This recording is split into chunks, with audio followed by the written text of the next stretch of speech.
باب النہی عن تلق الرکبان،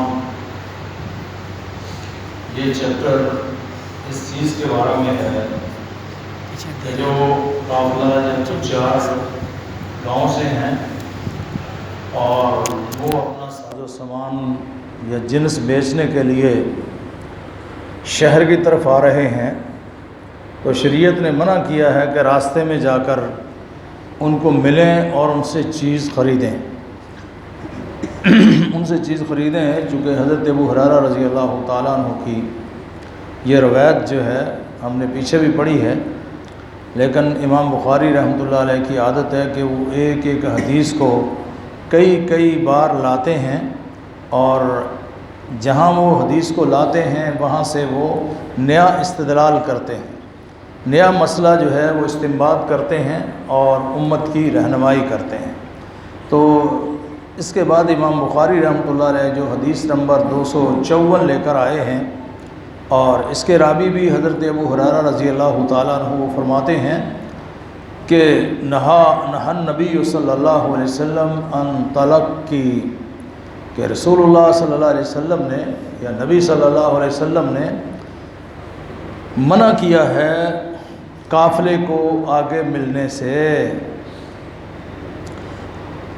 کیوں؟ وَأَن يَبِيعَ حَاضِرٌ لِبَادٍ، کہ وہ شہری کو فروخت کرے، یا شہری جو ہے وہ جا کر گاؤں کے رہنے والے آدمی سے، کوٹ کے آدمی سے راستے میں اس کا مال خریدے۔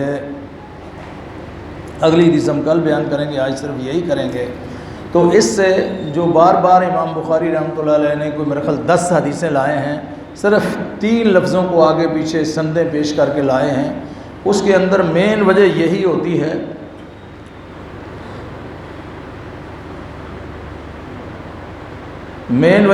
ہے کہ امت کو دھوکے اور فراڈ سے محفوظ کرنا ہے، اور امت کو یہ بتایا جا رہا ہے کہ کسی کام میں بھی دھوکہ اور فراڈ جو ہے یہ شریعت کو قابل قبول نہیں ہے، یہ قابل قبول نہیں ہے۔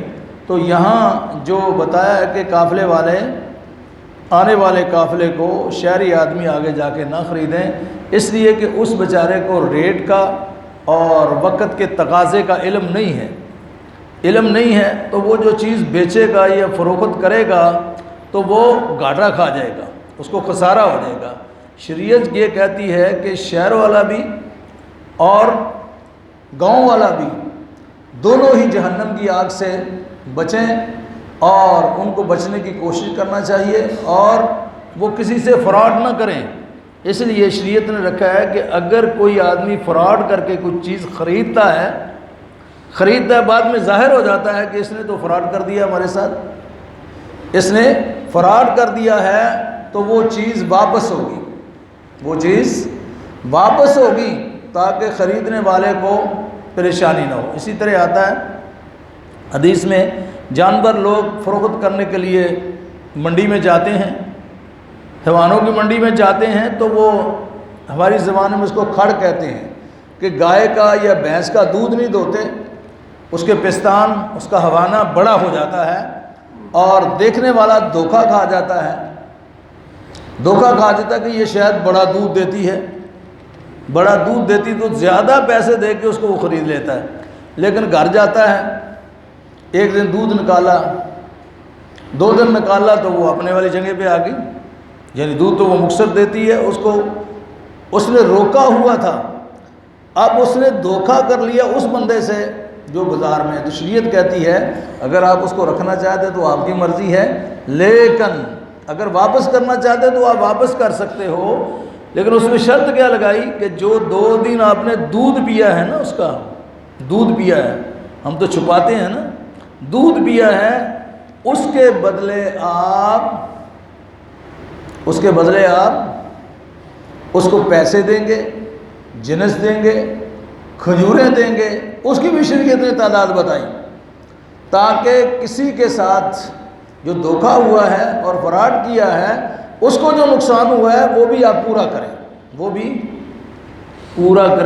اور ہمارا کیا حال ہے، شریعت تو اتنی باریک ہے، اتنا باریک تو سوئی کا ناکہ بھی نہیں ہوتا، جس طرح شریعت فیصلہ کرتی ہے، اس لیے کہ فراڈی آدمی جو ہے یہ جنت میں داخل نہیں ہوگا، جنت میں داخل نہیں ہوگا، کیونکہ جنت میں داخل ہونے کے لیے آدمی کا جسم، اس کا عمل، اس کا اندر باہر یہ صاف ستھرا ہونا چاہیے۔ گناہ اور فراڈ جو ہے یہ بدبو پیدا کرتا ہے جسم کے اندر، اور جس جسم اور خون اور دل کے اندر یہ نجاست ہوگی اس کو شریعت قبول نہیں کرتی۔ جنت کے اندر وہ آدمی نہیں داخل ہوگا جب تک اس کی جہنم کے اندر صفائی نہیں ہوگی۔ صفائی نہیں ہوگی تو شریعت نے یہ بتایا ہے کہ دیکھیں آگے بڑھ کے جا کے آپ کوئی فراڈ نہ کریں، جو زیادہ معلومات والا آدمی ہے وہ دوسرے کو دھوکہ نہ دے، اس کو شہر کے اندر آنے دو، منڈی کے اندر آنے دو، تاکہ وہ ریٹ دیکھے، اس کا بھاؤ دیکھے، سارے لوگوں کو دیکھنے کے بعد پھر وہ اس کا فیصلہ کرے۔ لیکن شریعت نے ایک کام کیا، دوسرا یہ ہے کہ وہ اس کے اندر وہ بھی داخل ہے کہ جب ایک بندہ سودا کر رہا ہے کسی فصل کا یا کسی جنس کا یا کسی چیز کا، تو آپ اس وقت جو ہے اس کے درمیان اور صاحب مال کے درمیان حائل نہیں ہوں گے جب تک وہ اپنا سودا مکمل نہیں کر لیتے۔ اگر چھوڑ دیا اس نے پھر آپ جا کر جو ہے سودا کر سکتے ہیں، سودا کر سکتے ہیں۔ اگر اس نے چھوڑا نہیں ہے تو آپ کو درمیان میں مداخلت کرنے کی اجازت نہیں ہے، اس لیے کہ اس کو بھی خسارہ نہ ہو اور جو خریدنے والا ہے اس کو بھی پریشانی نہ ہو۔ ہاں اگر وہ رک جائے تو پھر جا کے آپ خرید سکتے ہیں۔ اسی لیے جو آدمی منگنی کرنا چاہتا ہے کسی جگہ پر، آپ کو پتہ چل گیا کہ بھائی فلاں آدمی منگنی کرنا چاہ رہا ہے ادھر، تو اس کو کرنے دو۔ آپ کو اجازت نہیں ہے کہ آپ جا کے رکاوٹ بنیں، اس کو روکے کہ نہیں میں نے کرنا ہے۔ اسی طرح تجارت کے بارے میں بھی شریعت نے منع کیا ہے کہ کوئی آدمی جا کر رکاوٹ نہ بنے۔ ایک تو یہ ہمیں بتایا کہ ہاں اگر آپ سے دھوکے سے سودا ہو گیا، آپ پھنس گئے، سودا ہو گیا ہے، تو شریعت کہتی ہے فراڈ کی وجہ سے، ظاہری دلال کی وجہ سے آپ اس کو واپس کریں گے، لیکن پھر بھی فراڈ نہیں ہوا، ایک منٹ کے لیے دھوکہ بھی نہیں ہوا اس کے ساتھ، لیکن پھر اس کو بعد میں تھوڑا یاد آ گیا۔ ایک تو ہے کہ سودا کرتے وقت، سودا ہوتے وقت آپ ایک مجلس میں موجود ہیں، شریعت کہتی ہے تو ایک مجلس میں جب آپ ہیں، آپ سودا چھوڑنا چاہتے ہیں، ترک کرنا چاہتے ہیں کہ نہیں لینا چاہتے، ایک مجلس کے اندر اگر آپ ہیں تو پھر آپ اس کو چھوڑ سکتے ہو، شریعت آپ کو اس کی اجازت دے، اس کو بے خیار کہتے ہیں، چھوڑ سکتے ہیں۔ لیکن اگر آپ کا سودا ہو گیا، آپ نے مجلس بھی چھوڑ دی اور آپ اپنی جگہ سے بھی تبدیل ہو گئے، لیکن اس کے لیے کوئی مسئلہ ہوا کہ بھائی اب تو مجھے سودا نہیں لینا چاہیے، اس کی گاڑی نہیں لینی چاہیے، اس کا مال نہیں لینا چاہیے، میرے لیے تو یہ پرابلم آ گیا ہے، تو شریعت کہتی کہ اگر وہ واپس کرنا چاہتا ہے تو اس سے واپس لے لو۔ اور میں جو واپس لیتا ہے مال کو، اس کو میں جنت کی خوشخبری سناتا ہوں۔ یہ جنت یہاں نہیں ہے، یہاں کی جنت ہی نہیں، آگے کی جنت بھی ہے۔ یہاں یہ ہے کہ جس آپ نے دکانوں پہ دیکھا ہوگا، زیادہ تر یہ میں نام لوں گا تو صحیح بات نہیں لگتی مجھے، بوریوں کی دکانوں پہ لکھا ہوتا ہے کہ آپ سودا واپس کر سکتے ہو، آپ کو چیز پسند نہیں آئی تو واپس کر دو، واپس کر دو۔ اب واپس کرنا دکاندار کے لیے تو بڑی مشکل بات ہوتی ہے، وہ کہتا بڑی محنتوں سے صبح سے اب گاہک آیا تھا تو اب واپس کر دیں، یہ کیسے ہو گیا؟ تو اندھا تھا اس وقت، تجھے نظر نہیں آیا؟ وہ اس کے ساتھ ساتھ پٹائی کرے گا اور واپس نہیں کرے گا۔ شریعت کہتی ہے کہ میں اس کو جنت کی بشارت سناتا ہوں۔ جو آدمی سودا واپس کرے گا، ایک تو اس کا فائدہ ہے جو واپس کرے گا کہ اس کو اطمینان ہے، سکون ہے، اور واپس کرنے پر جو اس کی الجھن ہے وہ ختم ہو جائے گی، تو پوری مارکیٹ کے اندر ہوگا کہ یار اگر اس سے کوئی سودا ہو بھی گیا ہمارا ایسا، تو وہ بندہ بے ایمان نہیں ہے، وہ پیسے کا پجاری نہیں ہے، وہ پیسے کو بت نہیں سمجھتا، وہ ہمارا خیال کرتا ہے۔ ایک تو دوسری بات یہ ہے کہ شریعت نے جو کہا ہے واپس کرنے کا، اس پر اس کو خوشخبری مل رہی ہے، آگے کی بھی اور دنیا کی بھی، تو شریعت نے دھوکہ کرنے سے اور دھوکہ دینے سے دونوں طرف سے جو ہے شریعت نے منع کیا ہے. یہ آپ کی شریعت ہے.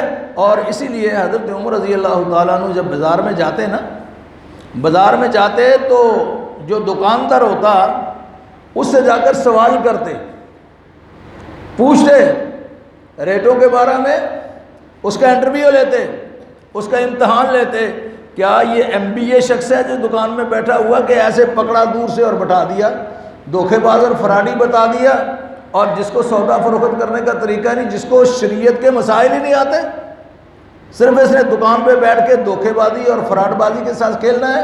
فرمایا ایسا آدمی ہماری مارکیٹ میں نہیں بیٹھ سکتا، ہماری مارکیٹ میں نہیں بیٹھ سکتا.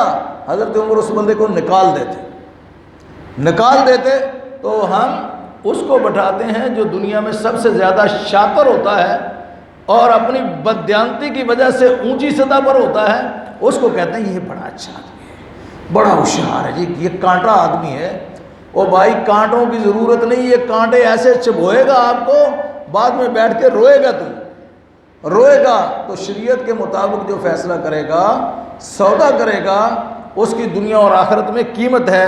تو یہاں رسول اللہ صلی اللہ علیہ وسلم نے فرمایا کہ جو آدمی باہر سے مال لے کے آ رہا ہے اس کو بازار میں نہ گھیرو، وہاں جا کے چکر نہ دو، اس کو آنے دو، اس کو مارکیٹ دیکھنے دو. اس کے پیسے بھی حلال کے ہیں، اس نے ساری زندگی پورا سال محنت کی ہے، کھادیں بھی ڈالی ہیں، ہل بھی چلائے ہیں اور پریشانیاں اٹھائی ہیں، اس کا بھی حق ہے مال کے اندر.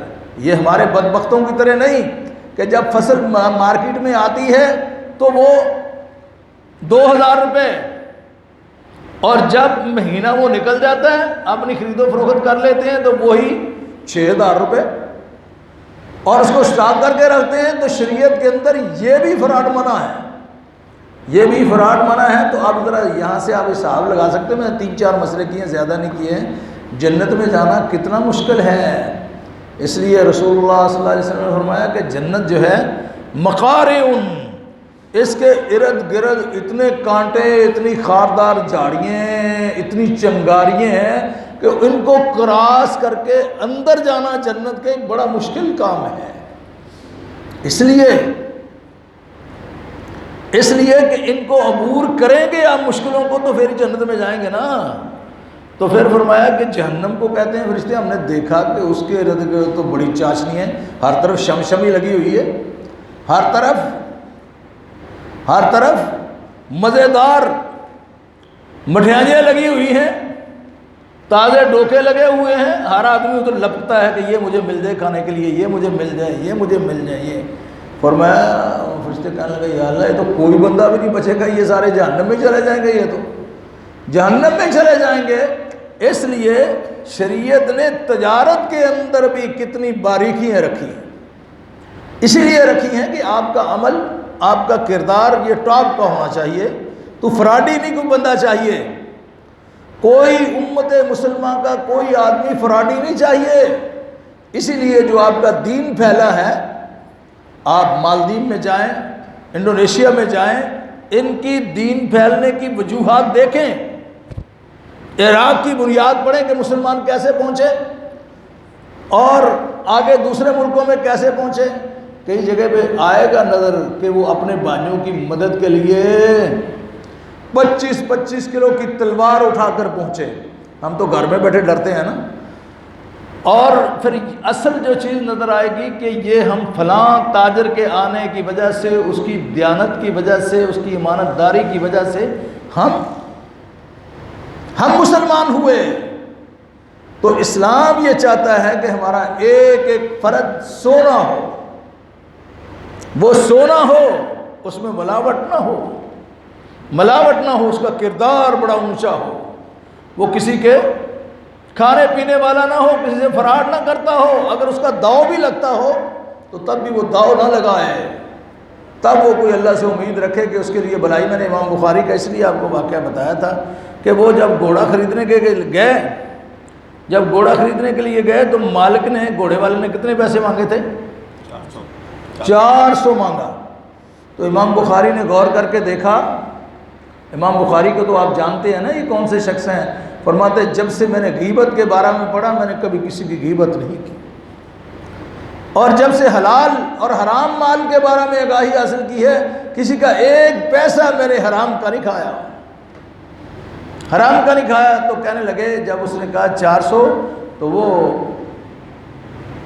امام بخاری نے دیکھا، کہنے لگے بھئی یہ گھوڑا آپ کا 400 کو تو نہیں ہے، یہ جنس تو 800 سے کم اس کی قیمت نہیں ہے. وہ آپ کا 800 نہیں، آپ کہیں گے ہم تو 800 ہی بھرنے، کوئی نہیں، ہمارا پیسہ جو ہے وہ آپ والا پیسہ نہیں، یہ دیناروں کی بات ہو رہی ہے، دیناروں کی بات ہو رہی ہے. آپ تو لالو کھیت کا زیور پہنتے ہو نا ابھی، وہ دوسرا زیور تو پہنا نہیں جاتا آپ سے، تو دیناروں کی بات ہے. فرمایا 800 کی ہے. اس مالک کو جو فروخت کرنے آیا اس کو پھر 800 ہی دینار دیا. 800. میں اپنی بات نہیں کرنا چاہتا، میں عادی نہیں ہوں کرنے کا. ہمارے جامعہ میں 2 استاد تھے، بشیر اور بشار. بشار کے پاس ایک ٹیپ تھی، میں بھی پڑھتا تھا وہاں، ٹیپ تھی تو وہ 250 کی دے رہا تھا، اس کی قیمت تو زیادہ کی تھی، 250-300 کی دے رہا تھا اور 250 کی دے رہا ہے تو قیمت اس کی زیادہ تھی، 500 کے قریب تھی. مجھے کہنے لگے نور محمد صاحب اگر آپ 250 کی لے لو، ہم تو جا رہے ہیں ملک چھوڑ کے، ملک چھوڑ کے جا رہے ہیں، ہماری تو کوئی چیز خریدے گا نہیں، تو آپ چلو ہمیں اتنے ہی دے دو، طالب علم بھی ہو. میں نے دیکھا مارکیٹ میں پوچھی اس کی قیمت، انہوں نے کہا جی یہ 500 کی ہے. تو میں نے پھر وہ 250 تو نہیں دیا، اس کو 500 دیا کہ ٹھیک ہے بھی آپ جائیں، اگر ہمت کرے تو اللہ پھر اس کا بدلہ بھی دے دیتے ہیں. پھر میں یہ بات سب تک پہنچتی ہے اس لیے کہ کوشش کرے تو اللہ اس کے لیے راہیں ہموار کر دیتے ہیں. ہمارے قریبی کہہ لیں نانا جی کی بات میں نے سنائی، شیخ ظفر اللہ صاحب رحمۃ اللہ علیہ نے جو اس مسجد کے ادارے کے مؤسس ہیں، ان کو بات سنائی کہ میرے نانا جو تھے بہت بڑے عالم تھے، اتنا بڑا چہرہ تھا ان کا اور قد بھی ان کا بہت لمبا تھا، خطیب بھی تھے. وہ راستے میں آئے نا جب انڈیا سے ہجرت کر کے، تو اس کے کچھ دن بعد ان کو 5 کلو سونا راستے سے ملا. کتنا؟ 5 کلو سونا ملا. تو ان کے ساتھ ایک ساتھی اور بھی تھے، تو کہنے لگے کہ بھائی یہ آدھا مجھے دے دو، آدھا مجھے دے دو، میں بھی آپ کے ساتھ تھا تو آ جاؤ. کہتے ہیں نہیں بھائی یہ جس کا ہے یہ اسی کو ملے گا. وہ 3 راتیں 3 دن ایک ہی راستے کے اوپر چلتے رہے کہ قافلے والے کب واپس آتے ہیں، اس کے مالک کب واپس آتے ہیں، تو میں یہ انہی کو واپس کروں گا. پھر 3 دن کے بعد وہ آئے. یہ کام آسان نہیں ہے، سن لینے آسان ہے. 3 دن کے بعد وہ واپس آئے تو انہوں نے کہا ہم آپ کو انعام دیتے ہیں، یہ لے لو. یہ انہوں نے علامات پوچھی تو پتہ چلا کہ انہی کا سونا ہے. وہ واپس ان کو کیا، انعام دینے لگے، کہتے نہیں جو میرے اللہ نے ڈپٹی لگائی تھی میری پوری ہو گئی ہے الحمدللہ. تو شیخ ظفر اللہ صاحب کو یہ قصہ سنایا نا جب، تو رونا شروع ہو گئے. تو دیانتداری جو ہے یہ بندے کو بہت اونچا لے جاتی ہے، اور جب اللہ کا خوف بندے کے دل میں بیٹھتا ہے تو پھر دوسرے سے بھی وہ بددیانتی نہیں کرتا. بہرحال بات میری لمبی ہو گئی، 5-4 منٹ بات کرنی. تو نبی اکرم صلی اللہ علیہ وسلم نے یہاں یہ جو بتایا ہمیں، ایک کل اہم مسئلہ بتاؤں گا، وہ بھی امام بخاری لے کر آئے ہیں، حدیث یہی ہے لیکن اس کے اندر ایک لفظ کا اضافہ ہے، اس پہ کافی مسائل اس دور میں چلتے ہیں، اس کی ہم بات کریں گے. تو یہاں یہ بتایا کہ قافلے والے جو ہیں کوئی شہری آدمی جا کر ان سے نہ خریدے. شہری چونکہ چلاک ہوتا تھوڑا سا، اس کو معلومات زیادہ ہوتی ہیں، تو فرمایا یہ جو فراڈ بازی جو ہے اس کے ساتھ نہ کرنا. ہم کیا کرتے ہیں، اگر میں کھیتوں کی بات کروں گا ابھی پھر بھی لمبی ہو جائے گی کیونکہ ابھی یہ چیپٹر چلنا، ہم کھیتوں کی بات پھر کر لیں گے. تو شریعت جو آپ کو بتاتی ہے وہ خیانت سے، بددیانتی سے، دھوکے سے آپ کو بچانا چاہتی ہے. صرف دنیا کے اندر نہیں، اگر دنیا کے اندر بھی آپ دھوکے سے بچ جاتے ہیں، کسی کو فراڈ کے ساتھ مال نہیں دیتے، سچائی کے ساتھ دیتے ہیں، تو پھر شریعت کہتی ہے کہ جب سچ کوئی آدمی بولتا ہے نا، سچ، تو اس کے منہ سے خوشبو نکلتی ہے. یہ آپ کے ارد گرد جو فرشتوں کی قطاریں بیٹھی ہوئی ہیں ادھر بھی یہ اس خوشبو کو حاصل کرنے کے لیے آگے بڑھتے ہیں. اور جب بندہ جھوٹ بولتا ہے، بددیانتی کرتا ہے، فرمایا ایسی گندی بدبو اور ری اٹھتی ہے اس کے منہ سے کہ جو اس کے قریبی خیرخواہ فرشتے دعا کرنے والے ہیں وہ بھی ساتھ چھوڑ کے بھاگ جاتے ہیں۔ وہ بھی کیا مطلب ہے؟ ایک تو وہ ہے جو اس فضا میں واقع ہوتا جو ہمیں نظر نہیں آتا، ٹھیک ہے، لیکن اگلا اس کا مسئلہ یہ ہے، آپ نے فرمایا کہ اگر وہ سچ بولتا ہے اس کو حاصل کرنے کے لیے تو اس کی سزائی کی شہرت، آپ کونے میں بھی بیٹھ جائیں گے نا، پورے لالو کھیت کے آخری کونے میں آپ کی دکان ہے اور لوگوں کو پتہ ہے کہ یہ بندہ بددیانتی نہیں کرتا ہے، یہ سارے گلستان جوہر کے لوگ اٹھ کے اسی کے پاس ہی جائیں گے۔ کیوں؟ جس کی اچھی شہرت ہوتی ہے اللہ اس کی بات کو پھر آگے پھیلا دیتا ہے، اور جو بددیانت ہوتا ہے اس کی بددیانتی وہ جتنا بھی مکار بن کے ہوشیاری سے کام کر لے لیکن لوگوں پر تو ظاہر ہو جاتا ہے نا بھی یہ کہاں کھڑا ہے بندہ۔ تو یہی ہے کہ پھر اس سے لوگ دور بھاگتے ہیں۔ اور فرشتوں کا کیوں کہا رسول صلی اللہ علیہ وسلم نے کہ فرشتے آپ کے خیر خواہ ہیں، مولویوں کے بھی، آپ کے بھی، دوسروں کے بھی، سب کے خیر خواہ، وہ انسان کے خیر خواہ ہیں، لیکن جب آپ گڑبڑ کریں گے تو وہ پاس نہیں رہتے۔ نبی اکرم صلی اللہ علیہ وسلم نے اس لیے حضرت ابوبکر صدیق کو فرمایا کہ ابوبکر جب تک آپ جواب دیتے رہے جب تک آپ خاموش رہے تو فرشتے ساتھ کھڑے رہے، لیکن جب آپ نے جواب دیا تو فرشتے آپ کا ساتھ چھوڑ کے چلے گئے۔ حضرت ابوبکر صدیق ناراض ہوئے، فرمایا اللہ کے رسول صلی اللہ علیہ وسلم، دوستی تھی، گہرا تعلق تھا کہ جب تک وہ مجھے گالیاں دیتے رہے آپ خاموشی سے تشریف فرما رہے، لیکن جب میں نے جواب دے دیا آپ تشریف لے گئے۔ فرمایا کہ اللہ نے جو مخلوق، جو فرشتے آپ کی بات کا جواب دینے کے لیے مقرر کیے تھے، جب آپ نے جواب دیا تو وہ تشریف لے گئے، تو پھر میں محمد رسول اللہ صلی اللہ علیہ وسلم وہاں نہیں ٹھہر سکتا تھا۔ اس لیے آپ کا تعلق جو ہے یہ ظاہری بود و باش سے نہیں ہے، آپ کا تعلق اس مالک کے ساتھ بھی ہے، اور اس نے کوئی مخلوق آپ کے اوپر مقرر کیے ہوا ہے تاکہ آپ سیدھے رہیں اور صحیح فیصلہ کریں، اللہ آپ کی ضرور نصرت کرے گا۔ اس لیے رسول صلی اللہ علیہ وسلم نے فرمایا المومن لا یخون ولا یکذب، مومن نہ خیانت کرتا ہے نہ جھوٹ بولتا ہے، اور جو نہیں کرتا صداقت کا ساتھ دیتا ہے، خیانت نہیں کرتا، اللہ اس کی غیب سے وہاں سے مدد کرتے ہیں، دوسرے منہ اٹھائے رہ جاتے ہیں اور وہ سمجھ نہیں پاتے کہ اس کے ساتھ یہ سارے سلسلے کیسے ہو گئے، چونکہ یہ سارے کام یہاں تو ساتر نہیں ہوتے، یہ تو اوپر سے ساتھ ہوتے ہیں۔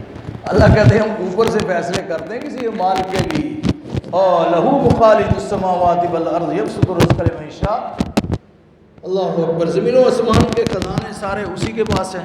تو اس لیے میرے بھائیوں اور بزرگوں، یہ کسی کو تکلیف دینے کے لیے نہیں، یہ صرف اپنا علاج کرنے کے لیے ہے کہ اگر ہم اس بات کو سمجھ لیں اور پالیں، اور اپنے ارد گرد جو مکھیاں بیٹھتی ہیں، جو غلاظتیں پھیلاتی ہیں، ان سے اپنے آپ کو بچا لیں گے تو میرا رب آپ کو روشن کر دے گا، آپ کی دنیا کو بھی اور آپ کی آخرت کو بھی اور آپ کی تجارتوں کو بھی۔ اللہ ہم سب کو ایمان کی دولت سے مالا مال فرمائے، خیانت اور بددیانتی سے محفوظ فرمائے، اور تجارتیں بھی اپنی شریعت کے مطابق بنانے کی توفیق نصیب فرمائے۔ سبحانک اللہم ربنا و بحمدک اللہم اغفر لی، اشہد ان لا الہ الا انت استغفرک و اتوب الیک۔